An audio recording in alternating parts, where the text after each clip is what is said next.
new DJM 900 Nexus is our replacement for the popular DJM 800 club mixer and adds the Pro DJ Link connectivity, updated quantize effects, and superior connectivity with software. The 800's probably been around for about 5 years now, and it's been sort of the industry standard mixer as far as I'm concerned. I think it's lasted really well, like you know, the effects and the sort of layout and everything. It's all yeah, pretty ergonomic and easy to understand. A lot of people can get on and use it straight away, even if they've never used it before.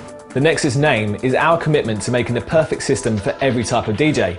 And to start with, it's Tractor certified. The original setup before the DJM 900 came along was 2 laptops, 1 running machine and 1 running Tractor, 2 Audio 8 sound cards. Now with the new mixer, it makes it a lot easier. Now I can just have 1 laptop, running machine and Tractor. So it's totally halved my setup.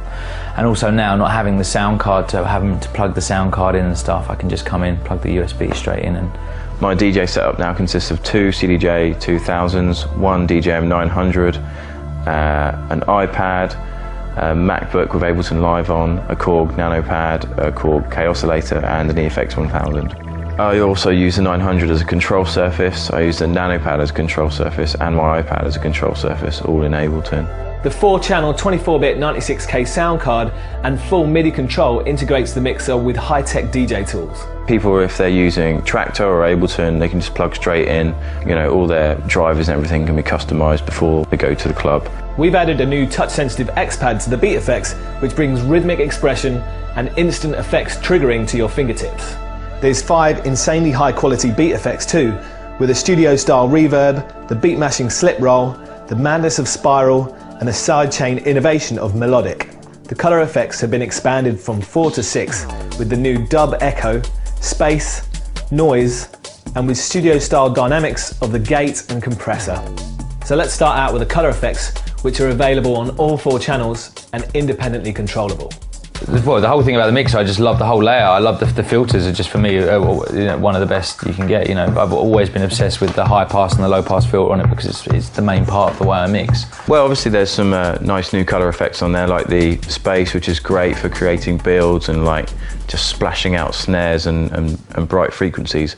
That's also a post fader effect, along with the dub echo, which is also a post fader effect. Drop the fader, and the effect still bleeds. And the same with the space effect. And of course, you can punch them in and out. So if I grab a nice high sounding snare, get a nice long tail on it.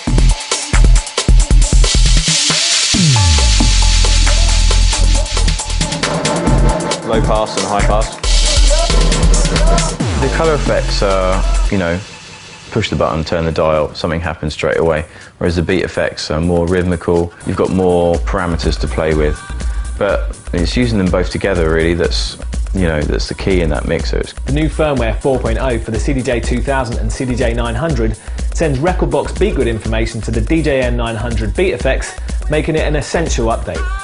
The DJM 900 sends on-air status back to the CDJs, so when you push up the fader, the CDJ 2000 platter assigned to that channel turns from white to red, so you know that it's live on air. Yeah, it's really easy to update the CDJs. I do it in clubs all the time. You know, even when the person before you is playing, it takes literally 2 minutes and 15 seconds. So you can update the player while their last track is playing and be ready to go. Once you've updated to that firmware, everything will work perfectly in sync with the 900, so all your quantized stuff will work. You just plug a LAN hub into the back of the mixer and plug your CDJs into that with some LAN cables. I've got this on wide pitch. I've got my scratch sound over here.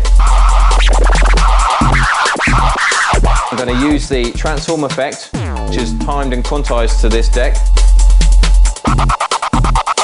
Now watch what happens if I move the pitch. The effect stays in time.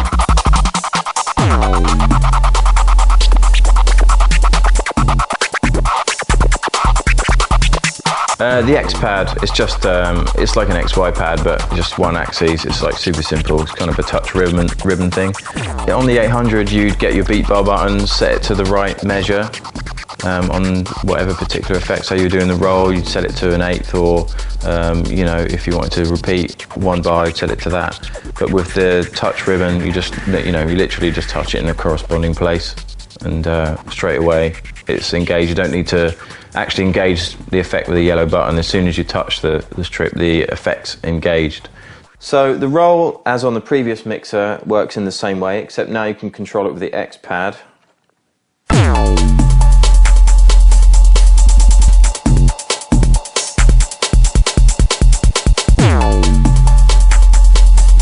And what I like to do is use it to do little fills or little breakdowns, and combine it with some of the colour effects here, like that one.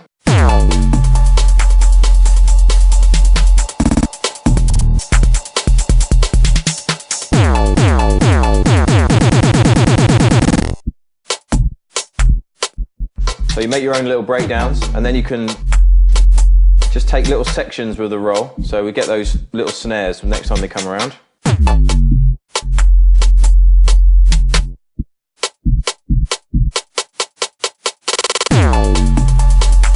So you make your own little breakdowns, and with this gate compression, it's really good fun. Taken from the DJM 2000, the slip roll is a great effect for beat mashing a track without repeating the same sample. So the slip roll constantly resamples every time you make an adjustment to the timing.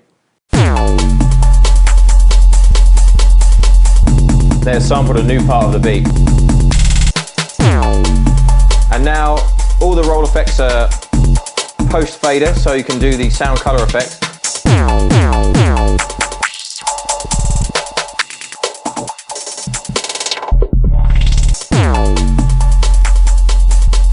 And I like to walk my fingers across it. 1, 2, 3, 4. Just to make these little fills on the drops. 1, 2, 3, 4. Just like the DJM 800, the 900's roll effect can be used to perform with loops, but now with the stability of beat grid quantizing. Now that we're using the roll and it's quantized, I can time some scratching to this deck and loop it in time. So 2 bars.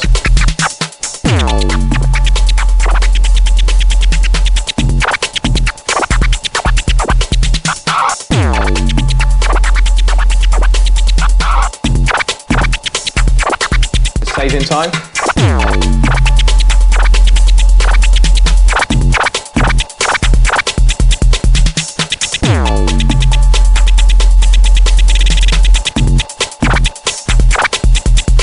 And of course, it's all post faders as well.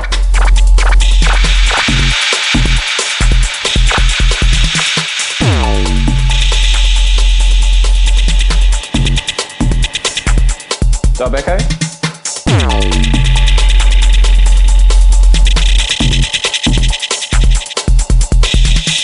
The reverb's totally different. I mean, the whole sound of it's completely different, and also because you've got the X pad now, you can control the frequency of the reverb, and then with the beat bar buttons you control the size of the reverb, so you control the room size, or, you know, sort of, or how big the reverb sounds.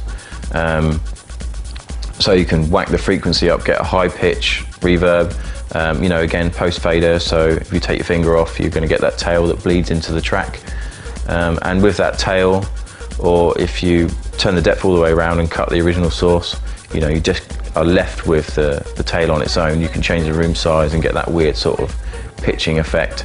You know, it's brought the reverb way up to date. It's massively improved on any previous reverbs that have been on Pioneer mixers.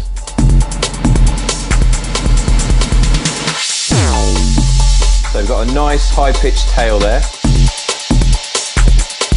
And if I just show you, control the room size with the beat bar buttons or with the timing knob there. So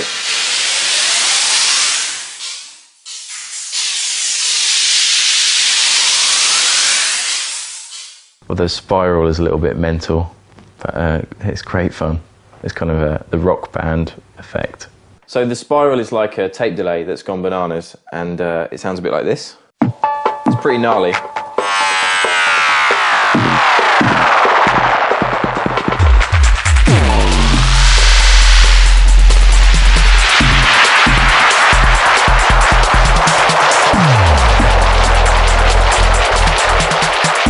can chop it in and out with a level depth,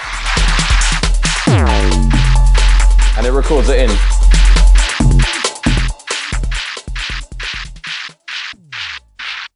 The melodic effect is a sampler which responds to the peaks of the underlying music. It was the one effect I thought, what? How do you use this effect, you know, in a useful way? But I just persevered with it and mucked around with it, and I think that for me, even though it was kind of the most awkward one to get to grips with at first, it was kind of, you know, the most satisfying to use in the end, and the most interesting. To get the melodic effect sounding quite funky, we get the cowbell, we snatch it with the yellow button, but then I switch to the X pad straight away and change the pattern.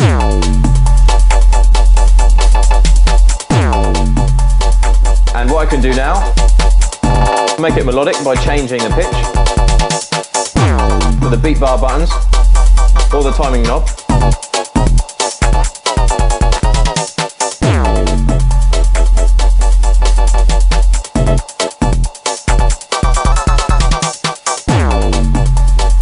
And what you can do is I've got my sound color effects on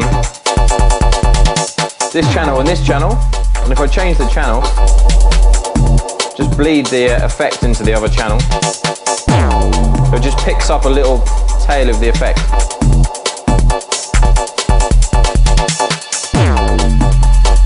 Now if I go all the way down,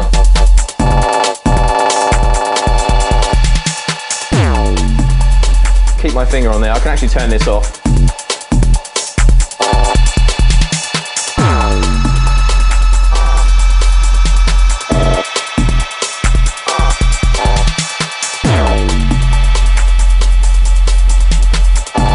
I can use the dub echo as well.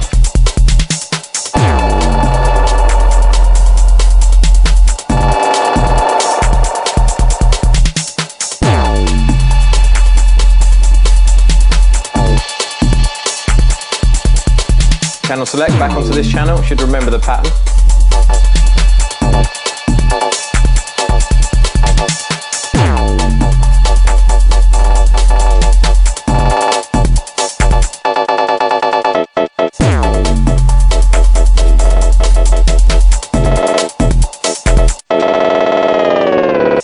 Along with all these new effects, the DJM 900 Nexus has also adopted some features from the DJM 2000, like our best audio circuits yet, operating at 32-bit. The output I've noticed a lot is a big improvement from the 800 to the 900. The 900 Nexus includes the Q-Link, which is an additional preview channel dedicated to monitoring new tracks from Rekordbox directly to your headphones. We've added the isolator EQing, so you can switch from classic to kill. The 900 Nexus will be even more reliable with sturdy new fader technology that no longer positions electronics directly under the faceplate opening. And the Pioneer P-Lock fader caps are impossible to pull off in the heat of the mix thanks to a new locking mechanism. Another refinement is all the connections, which are now symmetrically and intuitively arranged so you can easily connect sources blind. The 900 for me is better for me because you know, I prefer the effects on there. The layout I'm used to obviously from the 800, and you know, along with this sort of quantization, you know, with the beat gridding from Rekordbox, it yeah, you know, adds a new dimension to the way you can use effects.